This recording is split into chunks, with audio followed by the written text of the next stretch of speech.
How's it going, everybody? It is that time of year where I suddenly decide that I am once again a YouTuber. I don't know what it is about the last 3 months of the year that has brought me back to this platform, specifically this YouTube channel, for a third time. There must be something in the air this time of year, I guess. But it's good to be back. One of the biggest life changes that has happened since last time I was here is me having a girlfriend, and I do mean to brag. It's been a lot of fun. Something that is really interesting about my girlfriend is that she thinks that I have mind reading abilities, and I don't know where she got that idea from because I have never remotely demonstrated mind reading abilities. Quite the opposite, actually. But regardless, she sometimes expects that I will know what's happening inside her brain. And an example of that is a few months ago, she was texting me. She was at work and I was at home. She said, "Man, I wish you could see me today because I look so pretty." In my mind, I was like, "Oh, dang it, sucks I can't see her, but I'm going on a date with her tomorrow, so I'll get to see her tomorrow." So I say, "Dang, that sucks. I guess I'll see you tomorrow." And then she acts kind of upset, and I find out that that was the wrong answer. She explains to me that she wanted me to ask her for a picture of herself. And I was like, "You could have just sent me a picture of yourself. You didn't need me to ask, like you could just send pictures of yourself." We were several months into the relationship at this point. That's something you're allowed to do, right? But then she explains it and I get it. She wants me to want to see her. Fair enough. I keep that in mind, and you should keep that in mind too, as I'm about to tell you the second part of this story. A few days, maybe a few weeks later, I get a text from her. It's another situation where she's at work and I'm at home. She says, "Man, I look so pretty today. I wish you could see me." And I say to myself, "Oh, I know the rules to this game. I know what's going on here. I've already seen this play out before." So I say to her, "Prove it. Send me a picture. Let me see you." And she says no.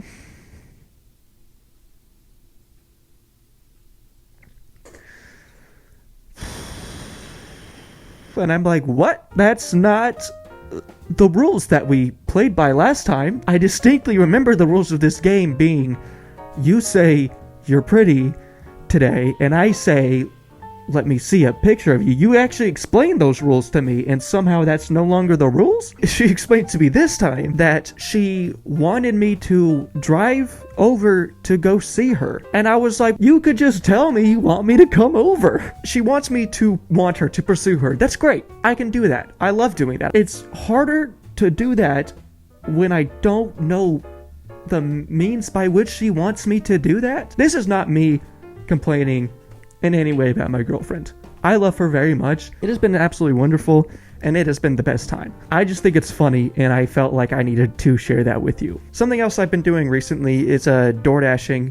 DoorDashing is interesting. The success rate greatly depends on where you're working, I guess, and how densely populated your area is. I find it to be interesting, though, because I feel like the way DoorDash should work in theory is I should just be able to get an order, and I should just take it, and then I get paid a living wage. Unfortunately, and I don't even have time to get into this, they incentivize people not to tip. And that sounds counterintuitive. There's so many videos on YouTube. Go watch a video on why people don't tip on DoorDash. People don't tip on DoorDash often. It's to the point where I am rejecting about 70% of offers I'm getting. I have about a 30% acceptance rate, which DoorDash doesn't like, but they can't do anything about because I am technically an independent contractor. But what I just don't understand is why you spend all this money on DoorDash, which is objectively the least cost-effective way to get food. You spend all that money getting a meal from Burger King, and you can't tip me to deliver it to you? No, I will not be delivering food to you. I apologize. Actually, I don't apologize. I just don't understand it. I know someone may be saying, well, maybe they don't have money to tip. As I just said, it is the least cost-effective way to order food, of all time. You're spending, more than double without the tip to get food delivered to you. So if you don't have money to tip, then you shouldn't be using DoorDash. I don't understand it. It's really interesting. I've been asked, if there's, a pattern to the people who don't tip, and there really isn't. What I mean by that is, I have had low to no tip offers from very poor neighborhoods and very rich neighborhoods, and vice versa. I think it just comes down to the person at the end of the day. And I just want to get inside their brain and understand what is the thought process behind choosing to have a person who is frankly working for barely above minimum wage, hiring that person to deliver food to you, and then deciding that they're not worth $5 extra. Please? Can I just $5 extra is all I want. That's not that much. You're already spending $30 on a hamburger. Throw in 5 extra so that I'm incentivized to give it to you. There is one customer who I delivered to twice. I've never met them because they asked me to leave it at their door every time. I would love to meet them because I'm very curious to find out what they're like. I've received this order twice. They have me go to a Casey's gas station. I pick up a 2-liter of Mountain Dew. Sorry, not Mountain Dew. Mountain Rush. The gas station brand Mountain Dew, 2-liter of that, and a bag of Mike and Ike's. They have me drive maybe like 2 miles to where they live. As I'm pulling onto the road where their neighborhood is, I pass an even closer gas station that I am almost certain has both of those things, and I deliver to their door, and they tip me $10 extra, which I can't complain about, but I get paid a total of about $12.50 for that order. I don't know how much it costs to, 1, order Mike and Ike's and a 2-liter of gas station Mountain Dew, 2, pay the fees for DoorDash, and how did I mess up the counting on my fingers? 3, tip me an additional $10. I don't know how much that is, but that's a lot for a 2-liter of off-brand Mountain Dew and some candy. That's insane, but I'm thankful. Like, I will never be upset about a $10 tip, especially for just like I think a 2 or 3 mile drive. But like, why do you do that? Why don't you just go to the gas station that is much closer, like on the street that you live on? And maybe, I don't know, maybe they have mobility issues or something, but I would easily do that for a $5 tip, honestly. I can't complain. I just don't understand it. DoorDash users are weird is the conclusion of that story. This is kind of related. I was picking up DoorDash at a Mexican restaurant. It was an order for a band named Jesus. I probably said that in a very American accent. I don't speak Spanish, but I don't think anyone would look at me and assume that Spanish is my first language. But anyways, I walk into this Mexican restaurant. I say, yeah, I have an order for Jesus. The woman who works there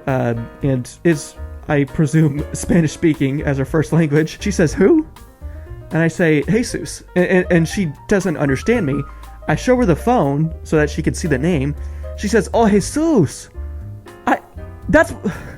There's no way my accent is that strong that you couldn't understand the name Jesus when I said it. I don't think she didn't understand me. I genuinely think she was either 1, messing with me, or 2, didn't like that I didn't pronounce it exactly right for some reason. But it's not my first language. I don't know Spanish, you know? To be fair, the area I live has a very high population of Latin Americans, and maybe she was expecting that I would know the language because I live in the area. Either way, I know she knew what I was saying, and if she didn't, maybe I need to speak up or enunciate better. Maybe people watching this video wish I would speak up and enunciate better. I don't know. But yeah, anyways, that's pretty much all I got for now. Thanks for listening if you listened through the whole video. I'm definitely gonna make a few more videos after this one. Who knows if I am ever going to consistently upload videos to this channel. But yeah, if you enjoyed, please like the video, and if you didn't enjoy, please dislike the video, and you can subscribe if you want. There are no guarantees as to when I will upload next and for how long I will continue uploading at any given time, but I do enjoy making these, and I hope you enjoy it as well. Let me know your thoughts on anything, doesn't even have to be related to the video, in the comments down below. Alright, I'll see you guys when I see you, and remember to stay epic. Peace.